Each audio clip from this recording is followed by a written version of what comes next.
with what happened to Charlie Kirk, I'm gonna say, and I hope that it's only gonna make more believers Mm-hmm. be bold and courageous, right? Okay. To speak the truth, Okay. regardless of what comes with it. Mm-hmm. But where's your stance um, on everything that happened?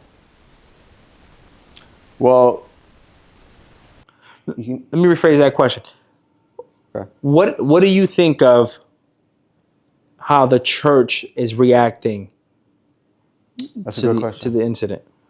So I think that the only problem that I really do have, because I have sympathy and empathy for the fact that what happened was horrible, Yeah. right? So I don't like the fact that the church has made him a martyr. Every church is saying he's a martyr. He was a speaker of truth. Yeah. He was a speaker of the word, right? I don't consider him to be a martyr.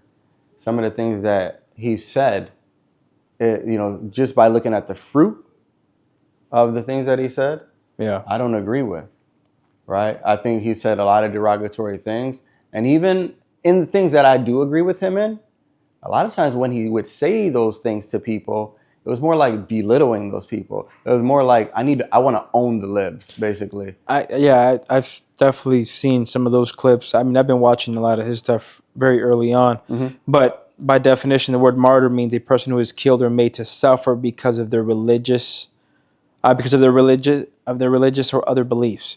So you don't think he was martyred for No, his belief, I don't think he was martyred for his religious beliefs. even if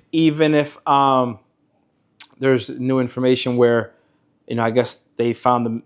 They can read through the messages, right, of his of the gentleman who pulled the trigger and stuff, and then a friend of his or a partner or something like that, whatever it is. And then along those messages, the reason he said he killed Charlie Kirk was because he was spreading hatred or something like that, or hate.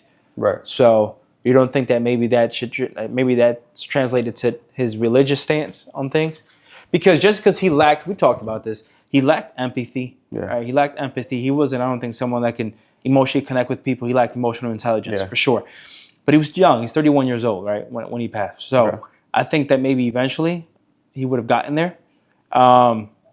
But I think that he was very clear on his stance on what he believes in, on biblical truths, and he debated with that, willingly. If you think about it, right, in the beginning, it was very much open and willingly at these universities to undo a lot of the brainwashing that society has been, struggling with. I think probably over the last decade, right? Okay. So I think there are ways to do that. yeah, I think the way that he went about doing it, like I said earlier, it's the goodness of God that leads people to repentance. yeah. Right. And so if you go out and you see a trans person and you see a gay person, your first thing, you want to own the libs, basically, or if you want to belittle them and how you talk to them. Yeah. Like, although you're right, but you don't have love in that situation. Yeah. You're convincing and here's the other thing. Your voice is so big. Yeah. So once you say what you said to this transgender or this gay person, once you say this to them in that way, you got all these kids who think the same exact way as you now. Yeah. Whether you're right, they don't see it as, oh, he's just right because the Bible says this, this, and this. They're like, I want to own the lib too. Yeah. Right. And that's where the hate part comes in. Yeah. Because now you got these kids talking to other people in that same manner. And very condescending. And there's proof of, because I've talked to so many people who support him. Yeah.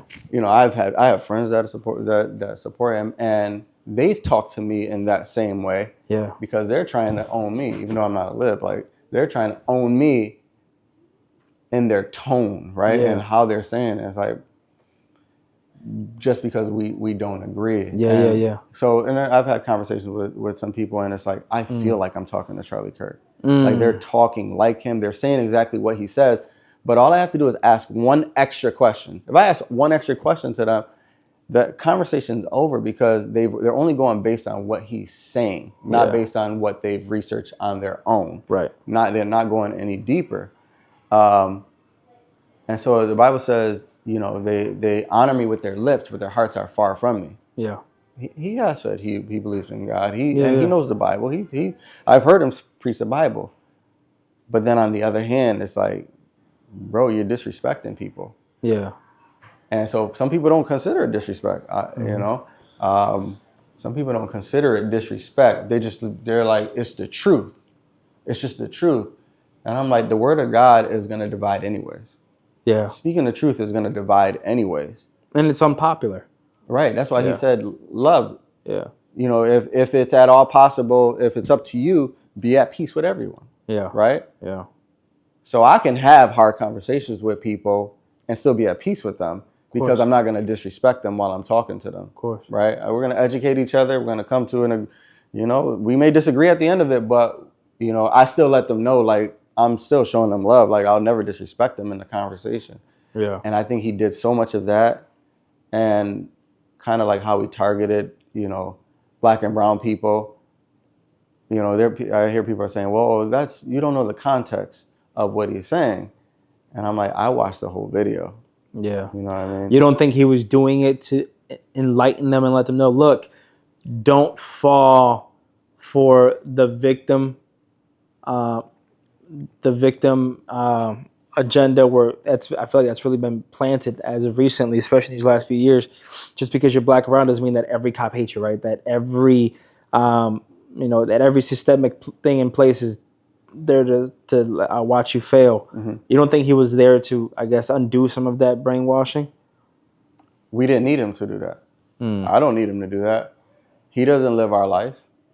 He doesn't. Yeah. The only thing he sees is, like, from the outside, I don't want, don't be a victim. Pull yourself up by your bootstrap. Yeah. But if you really think about it, and I was talking to somebody just yesterday. That's where he lacked emotional intelligence. Right. Yeah. And he told a lot of half-truths. Yeah. Right? So, yeah, the black community, there's violence going on there. There's killings going on there. There's killings going on in every culture. Yeah. Right? It's high in the black and brown community. I understand that. But you say it in a way that is so, like, almost as if, like, they're just born like that. Yeah. Right? Yeah. And it's like, you can almost feel it, like they're just born like that. It's just their culture. Mm-hmm. Right? And you said the victim thing. It's like, they are victims. Yeah. We are victims. We were victims. Like, now, don't get me wrong. Christ is going to transform your heart and your mind, right? Mm-hmm. And that's why people are able to make it out. People are able to move forward, right? And we kind of need somebody to be a helping hand to pull you out of that, right? So I work with youth. My goal is, like, when I'm working with youth, I'm pulling them out, right? Because they are victims. They're victims to the system. On an individual level, if I'm just talking to them directly, I'm going to be like, bro, you don't have to be a victim. This is how we can get out of this situation. And I give them game and I give them wisdom, man to man, right? What's the system, though, that's set them up today in 2025 to fail, though? Because it's different from what we dealt with growing up. Is it? Yeah, absolutely. There are more black and successful millionaires today, right? Obviously, just in the athletic world alone, but even if you talk about across all industries, whether it is even in the courtrooms, there are a lot more, darker skinned individuals. And if I'm going to blame anything, right, not anyone, but anything, on how toxic the culture has become, it's got to be the entertainment business, right? 100%. I can think, but that's on us. No, it's not. It is. No, it's not. Absolutely. Who owns those industries? That's the thing, right? No, so listen, that's the thing. They're not owned by Jewish men anymore, right? We're not. There's no big label or machine, promoting these guys anymore. This is a bunch of independent artists, right? Filmmakers, even if you want to go there, right? That now have access because of the internet. This is where the internet comes into play, right? Like, they have access where they can tap in from different sources, right? Yeah. And promote whatever they want to promote. Right. And so, like, if you look at what hip hop was when we built it, like, it was to talk about, right, like, oppression, and it was fire. I mean, I miss them days. Right. Today, it's the complete opposite, and it is willingly these gentlemen, and even women, right, that are going on the mic and they're talking this nonsense. So I think it's on us what we allow. We have allowed and supported ignorance for far too long, right? If you look at across entertainment, whether it's music, films, things like that, the internet's been an open source for all of us to just promote whatever we want to promote. Yeah. Right.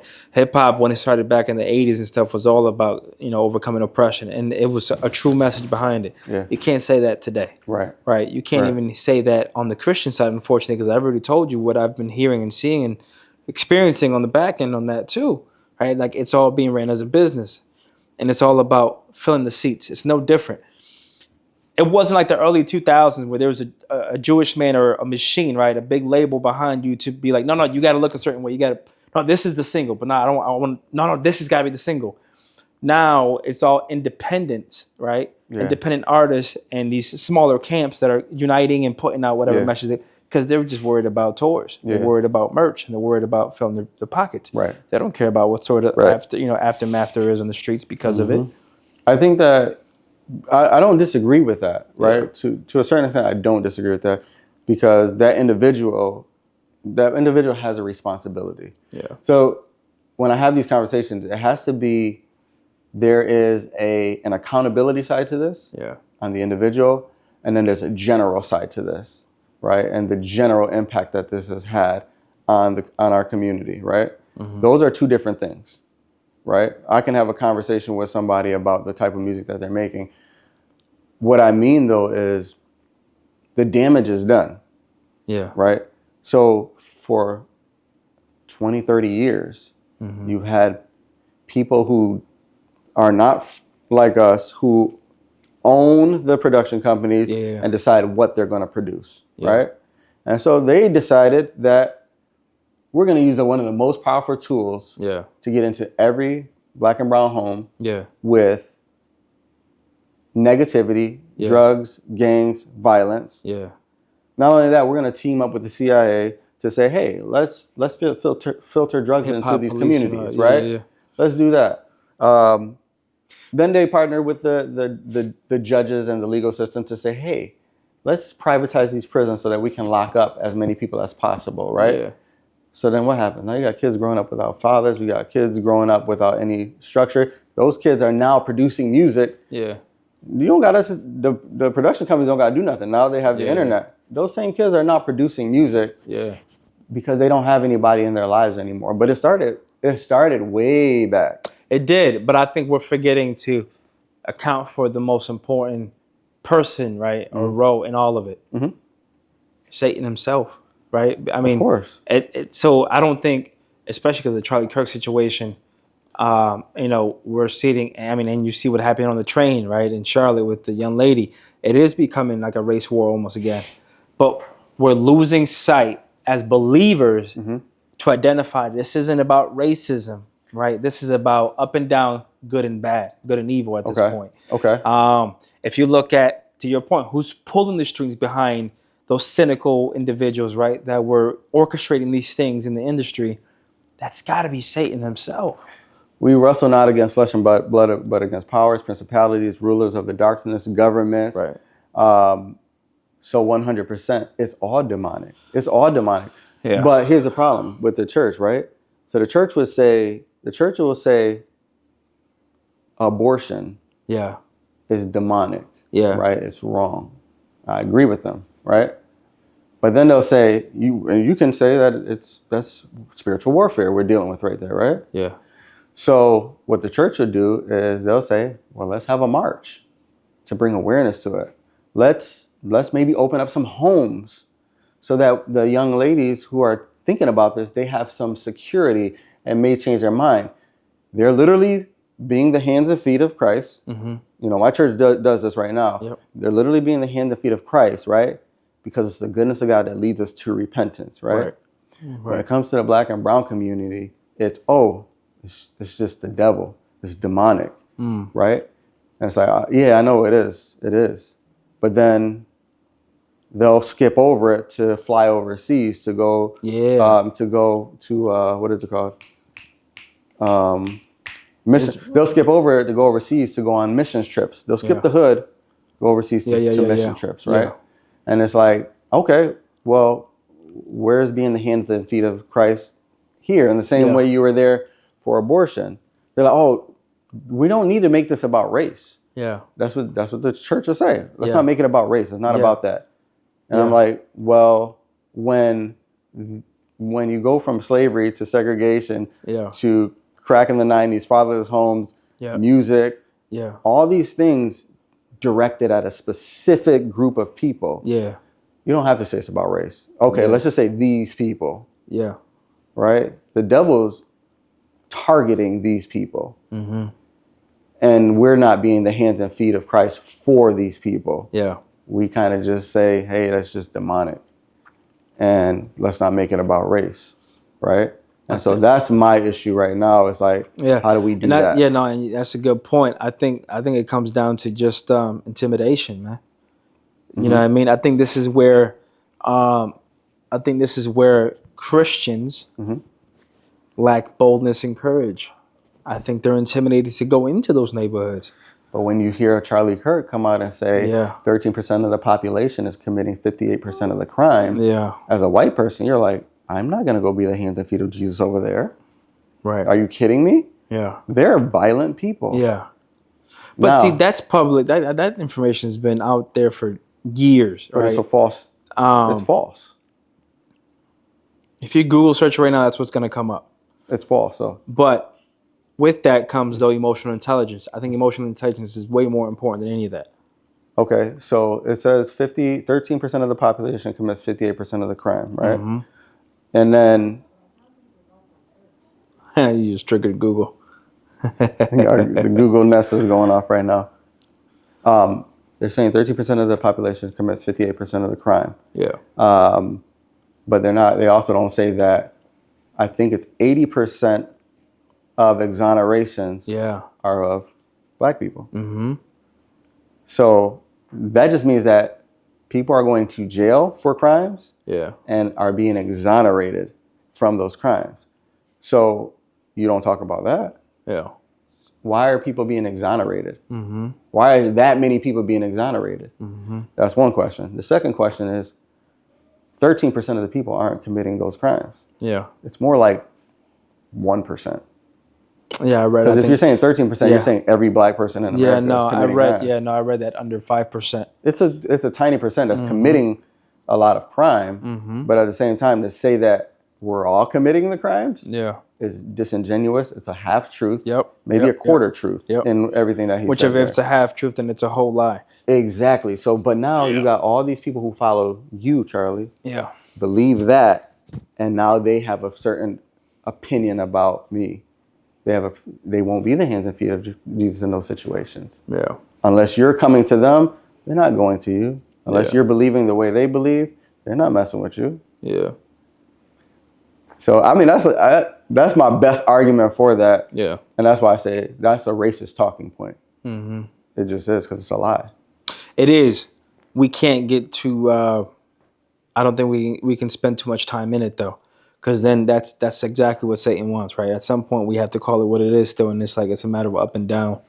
The same with one thing that is happening right now that I'm noticing is becoming a little dangerous is a level of idolatry right now with his passing. It sucks. It's unfortunate, but to already call him, I've heard already a few pastors online loosely call him an iconic. Yeah. It's a little wild. It's a little bit the much, idolization of Charlie Kirk, and I just think God is just showing the true hearts of people. Yeah. And this is a separating of the wheat from the tare right now, because you're seeing how people idolize him. Yeah. Right. And then on another aspect, you're seeing how people hate him. Yeah. And their hearts are happy that happened to him. So I was like, all right, I know your heart and I know your heart. Yeah. Right? It's exposed right now. Yeah. Which is now a good time for us to be the hands and feet of Christ. Yeah. Because people are in limbo right now. Yeah. So what's the number one way to do that? How do you combat that today? How do I combat that? How do you think we should do that as I think that people have to speak truth. Yeah. Like real truth, not just like sound bites.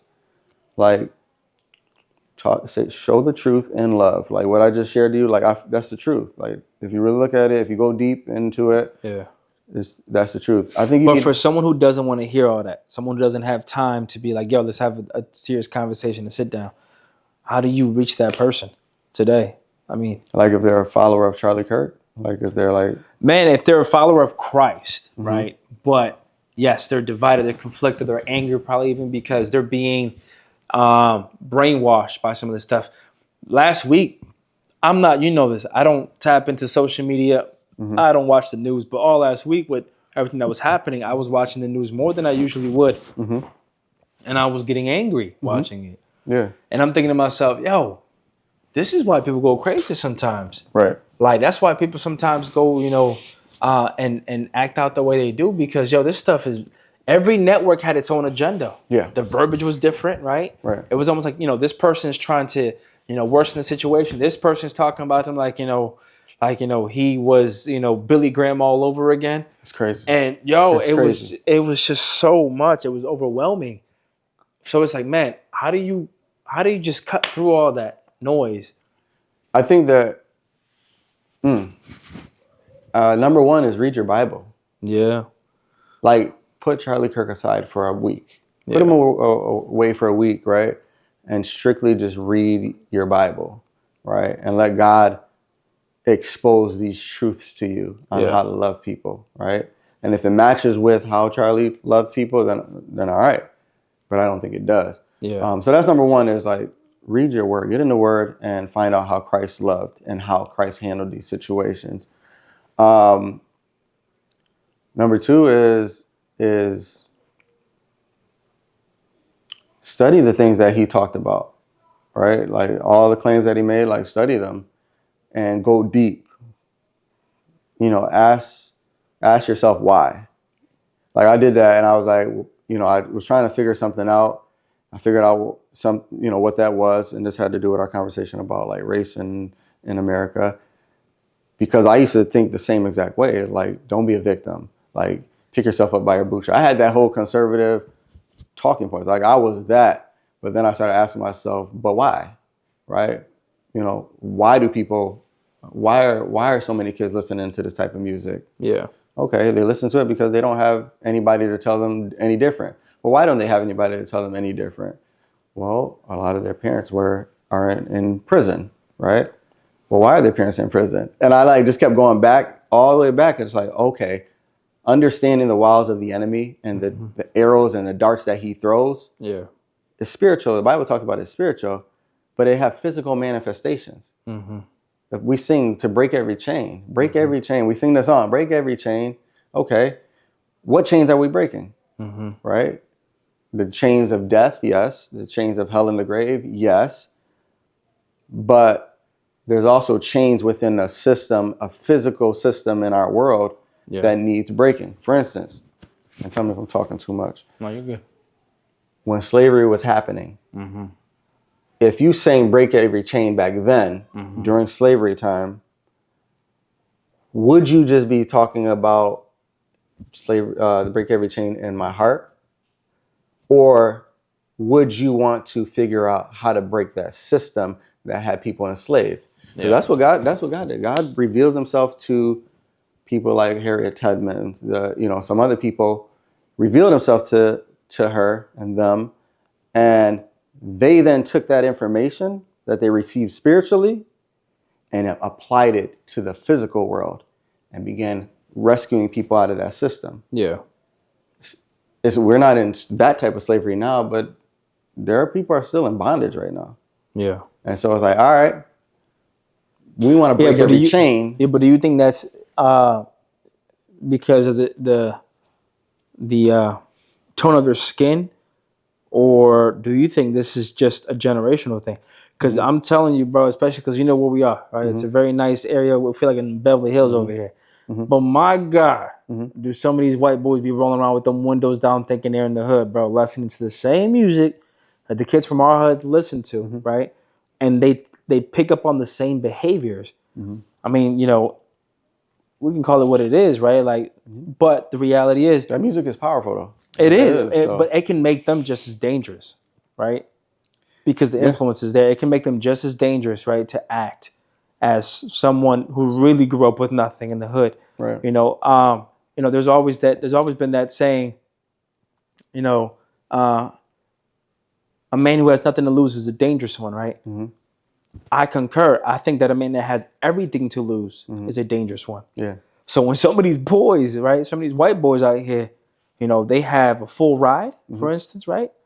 But they're being influenced by the things that, they want to be a part of. It can make them just as dangerous.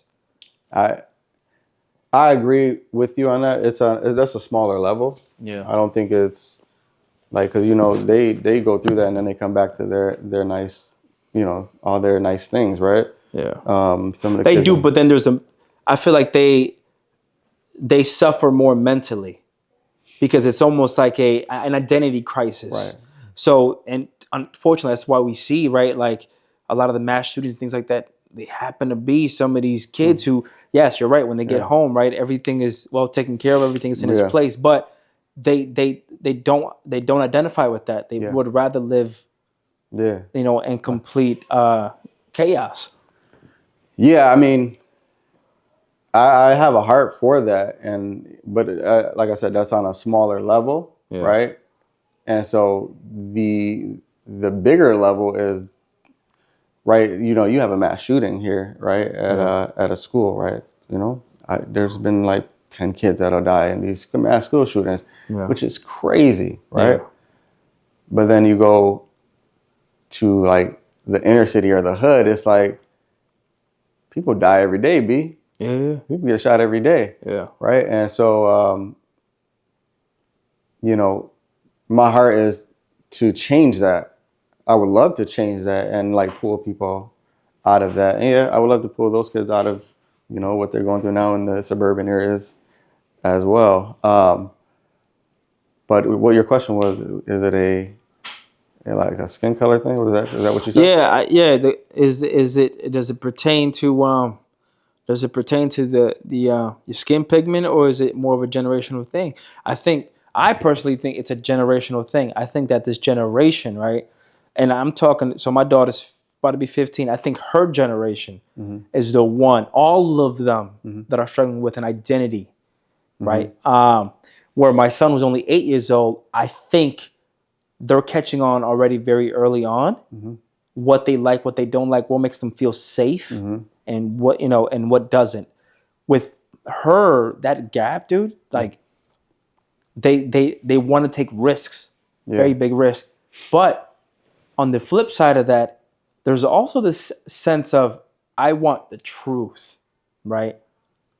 Because we see it happening at a lot of these retreats. Yeah. Kids her age are, unashamedly throwing their hands up, praising God, right? Laying hands on each other, all these things. Opening the Bibles. Me and my wife went to go get some coffee. This maybe a few months ago, and there was a group of girls, probably somewhere between like 15 to 18. Like this is 6 o'clock in the morning on a weekend that we're sitting there, all talking about what they just read, and I thought that was amazing. Yeah. Right. So like it's like two opposite sides of the spectrum. You have this group of children that are just trying to find their identity, but then on the other side you have the other kids, same age, right, that are just really hungry for the truth. And I think almost the same as with the other kids.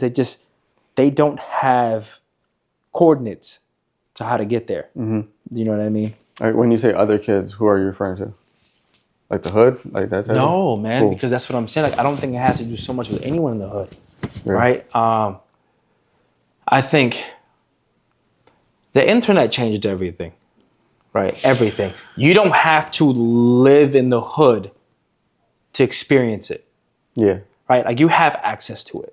Right. Right? You can be living in the burbs, right, but because you have GPS on a smartphone now, you can go and see your boy now, right? Like you connected with him via social media. Now you guys are best friends. You go to this house. Now you get a taste of that life. Right? You can. And so I think it's not a matter of different shades of color, but I think it has to do with just that generation in general. They're either, I think it all boils down to they want the truth. There's one group of them that are struggling with their identity and coordinates on how to find that truth. And you have the other side of it that are trying to relive a revival, right? That are trying to get to that truth with urgency because they know that time is running out. Okay. I think I'm picking up what you're saying. And I think like what we experience out here is a little bit is different than like I think there's just two different worlds right now we're experiencing. Yeah. Like where we live right now compared to where we grew up. Yeah. It's night and day. Just completely different universes right now. Yeah. And so yes, you have kids that are gonna like everybody goes through something. Like at some point, identity, whatever it may be. Kids in the burbs are gonna go through their stuff as well. But you kind of were asking about the race piece when it comes to the stuff we were talking about earlier. The violence, the drugs, the fornication, all these things stacked up.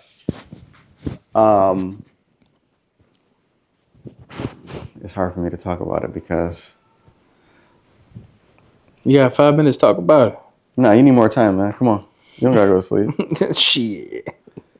You don't gotta go to sleep. Them kids do for school tomorrow. I do believe there's a concerted effort. Like skin color is a thing, right? It's an identifier of who people are. For what generation? Because that's what I'm trying to get at. I don't think her at her age as teenagers, they see that. Mm-hmm.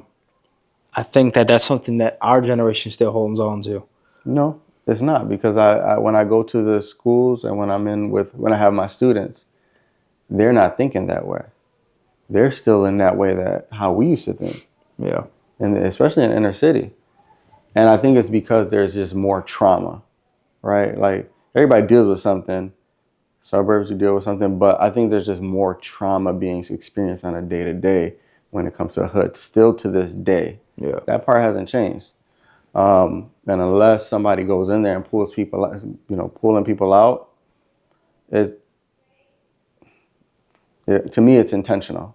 Yeah. To me, it's an intentional thing.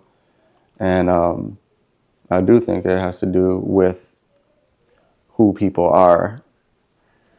I'll leave it at that.